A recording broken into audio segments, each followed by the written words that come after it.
রাবারটা আছে আয়রন রাখা ওই রাবারটা থাকতে হবে। এটা কি ঠিক আছে রাবারের সেফটি ইস্যু হিসেবে রাবার ওই রাবারটা থাকতে হবে। ঠিক আছে এবং রাখার জন্য আয়রন রাখার জন্য এই রাবারটা রাখতে হবে। রাবার আমাদের যে কভারটা আছে সেই কভারটা আমরা প্রতি সপ্তাহে মিনিমাম রেগুলারলি চেক করা লাগবে যে ময়লা হলেই চেঞ্জ করতে হবে। যেহেতু মিনিমাম আমরা এক সপ্তাহে একবার চেক করতে হবে।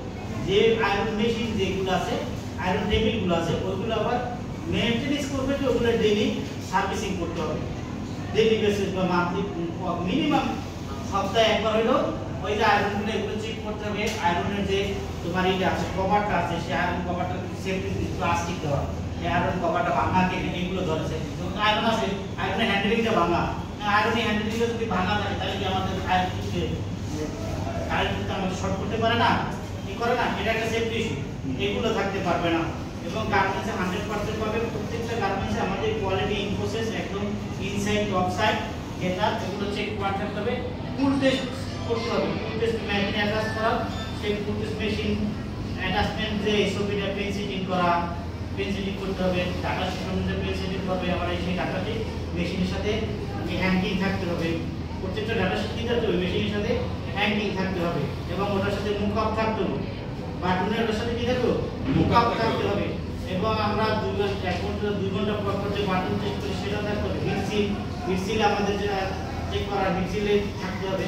তারপর আমরা 100% মেজারমেন্ট যেটা করি মেজারমেন্ট করার সাথে যে কারেক্টিভ অ্যাকশনটা থাকতে হবে। তারপর আমরা প্রত্যেকটা স্টাইলে কি আমাদের যে অ্যাপ্রুভ আয়রনের অ্যাপ্রুভ স্যাম্পল টানা যাবে আবার আউটপুটে যেটা আমরা যে গেটআপ চেক করি সেখানে আমাদের স্যাম্পল চেক করতে হবে এসকিউ চেক করতে হবে আমাদের যে এসকিউ চেক করছে সেই এসকিউ চেকটা থাকতে হবে। এবং আমরা এসকিউ চেক আমাদের প্রাইস টেগগুলো লাগাবো কিন্তু প্রাইস টেগ হ্যান্ড টেগগুলো ইউজ করে না হ্যান্ড টেগগুলো থাকবে এক সাইজের প্রত্যেকটা থাকবে কি এক সাইজের একটা থাকবে। আমরা করে পুরো এক খাতা রাখে মনে করো 10টা 15টা সাইজ একসাথে এরকম লাইন রাখতে পারবো এটা করতে হবে এক সাইজ থাকবে বাকি সাইজ আমাদের যে ব্র্যান্ড প্রোটেকশন দিতে আছে ওটা থাকবে এক সাইজ তালাবদ্ধ থাকবে এক সাইজ থাকবে এক সাইজ শেষ আবার আরেকটা সাইজ আরেকটা জিনিস আমাদের যখন কোয়ালিটি চেক করবে গার্মেন্টস যখন চেক করে মানে এক গার্মেন্টস উপরে রাইখা গার্মেন্টস উপরে রাইখা গার্মেন্টস চেক করতে হবে। গার্মেন্টস চেক করতে হলে অবশ্যই এক গার্মেন্টস এই থাকার পরে একটা টেবিলে একা ওয়ান সিঙ্গেল গার্মেন্টস থাকবে ঠিক আছে চেক করতে হবে সিঙ্গেল গার্মেন্টস কোনো ধরনের 10টা গার্মেন্টস একসাথে এর উপর রাইখা এভাবে চেক করা যাবে চেক করতে হবে কি সিঙ্গেল এটা কিন্তু বাইরে ধরে এই যে সিঙ্গেল গার্মেন্টস চেক করা এইগুলো আলাদা সিঙ্গেল গার্মেন্টস চেক করতে হবে সিঙ্গেল এবং মেজারমেন্ট যেটা করব অবশ্যই এটা কারেক্টিভ অ্যাকশন থাকতে হবে। আর একটা যে আমরা যে গার্মেন্টসটা চেক করি যে ডিফেক্টটা পাই ডিফেক্টের জন্য আলাদা ওকের জন্য ওকে আমরা তো রানিং যাই একটা পাইলা প্রত্যেকটা সামনে রানিং চলে গেল ওকের জন্য কিন্তু রিজেক্ট আর ডিফেক্ট এটা আলাদা যে বক্স আছে অবশ্যই ডিফেক্ট আমাদের কি করতে হবে যখন কাজ করতে ডিফেক্ট গার্মেন্টসটা ডিফেক্টে রাখতে হবে রিজেক্ট গার্মেন্টসটা রিজেক্টে রাখতে হবে ঠিক আছে। এটা কিন্তু এই সিকোয়েন্সটা ই করা ছিল না ডিফেক্টে রাখতে হবে হ্যাঁ ডিফেক্টটা ডিফেক্টে রিজেক্টেডটা রিজেক্টেড আবার বাটন একটা স্কোয়ার আমাদের কোয়ান্টিটি বক্সটা রিজেক্ট বাটন যেটা আছে রিজেক্ট বাটনের পর রিজেক্ট বাটনই রাখতে হবে।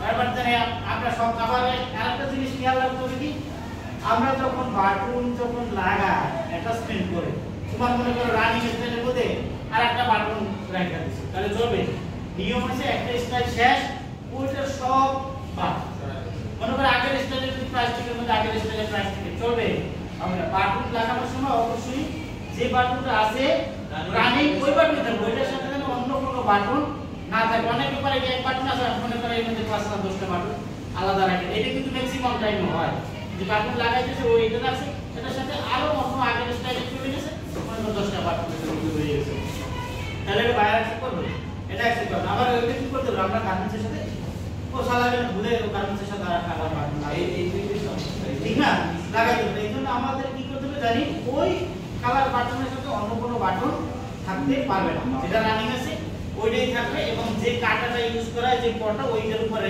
আমরা এখন সেফটির জন্য এটাই বানাই দিছি না বক্স বানাই দিছি রাখার জন্য করা পরে কি এখনো বক্সে না রাখা নিচে রাখা আবার পরে কি তোমার ওই বক্স দিছি এক সাইডে আর এক সাইডে তার কাটা করা পরে কি কার্টুনের সুযোগের জন্য কার্টুনের উপর রাখা এই সাইডে রাখা বক্স খালি বা বক্সে রাখে যেটা কাটা নাই ওইটা, তাহলে আমাদের কি করতে হবে, কাট করে বলতে হবে যে ভাই তুই এটা নিয়ে এখান থেকে যদি সহজ হয় তাহলে এটা এইদিকে লাগাই নে, এখানে লাগাইয়ে কাটাটা ওদের মধ্যে রাখবো। বুঝা গেছে মাহবুব ভাই? এই জিনিসগুলো ধরতে হবে। এবং শার্টুজ প্রত্যেকটা বক্সে আমরা শুধু শার্টুজ বক্সে দেখব না, প্রত্যেক জায়গায় নিচে মনে করো কার্টুনের মধ্যে, এরপর তোমার মনে করো বাইরের ব্যাগে, বিভিন্ন জায়গায় ঢুকাতে হবে। এরকম জানি কোনোভাবেই শার্টুজ অ্যাক্সেস করা যাবে না, কোনো কার্টুনের হবে না। আরেকটা জিনিস আছে, আরেকটা ক্রিটিক্যাল পয়েন্ট আছে আমাদের, আরেকটা পয়েন্ট আছে কি যে স্পট। স্পটটা কি কারণে? স্পট একটা ডিফেক্ট না? এই স্পট একটা কমপ্লায়েন্স হিসেবে কোনোভাবে ফিনিশিং কোনো ধরনের খাবার দাবার অ্যালাউ না, কোনো ধরনের খাবার দাবার অ্যালাউ না। প্যাকিং এর মধ্যে যদি কোনো ধরনের খাবার খায়, কোনো ধরনের থাকে, তাহলে কি প্রয়োজন হবে দেখতে হবে যখন হাঁটতে হবে, যখন আমরা হাত দেখেন আপনি যখন ঘুরেন তখন দেখুন কোনো ধরনের ইনসার্ট প্যাকিং এর সাধারণত করছে কোনো ধরনের ইনসার্ট আছে কিনা, পোকা পোকাটা এবং পিঁপড়ে আছে, ওই যে আপনার গ্লাসের মধ্যে পিঁপড়ে আছে কিনা, ওই যে কোন ধরনের পিঁপড়ে থাকতে পারে, এটা কিন্তু একটা ক্রিটিক্যাল ইস্যু। আপনার ইসে প্যাকিং এর কোন ধরনের পিঁপড়া বা ইনসার্ট থাকতে পারে না, আপনি এটা ধরবেন যে এটা আসলে পিঁপড়ে আছে কিনা দেখতে হবে। কোনো ধরনের খাবার দেখা যায় মেয়েরা এই সময় খেয়ে কলার সোলা ফেলাই রাখে, পিঁপড়ে আসবে, বিস্কিট খেয়ে বিস্কিট ফেলাই রাখে। এই জন্য প্যাকিং এ আপনি চেক করতে কোনো ধরনের কেউ যদি খাবার নিয়ে ঢুকছে কিনা, কোনো ধরনের এই জিনিসগুলো বাদাম পকেটে নিয়ে ঢুকে কোনো ধরনের বাদাম খাই ফেলাই দিলে সোলা কোনো ধরনের পিঁপড়া ধরছে এরকম জানি না। আবার দেওয়া আছে নেট, আপনার ওইটাও দেখতে হবে যে এটা নেট দেওয়া আছে, নেটটা ছিঁড়ে কিনা বা নষ্ট হয়ে গেছে কিনা। নেট যদি ছিঁড়ে থাকে নষ্ট হয়ে যায় ওটাও আপনার রিপোর্ট করতে হবে এবং টিমকে বলতে হবে স্যার এটা তো পোকা ঢুকতে রাতে বেলা পোকা ঢুকে না, পোকাটা হচ্ছে ইনসার্ট হয়েছে একটা কি গার্মেন্টসের জন্য আরো ফিনিশ হবে ক্রিটিক্যাল, ক্রিটিক্যাল বুঝতে পারছেন? সেজন্য আমাদের ইনসার্টটাও সবসময় খেয়াল রাখতে হবে।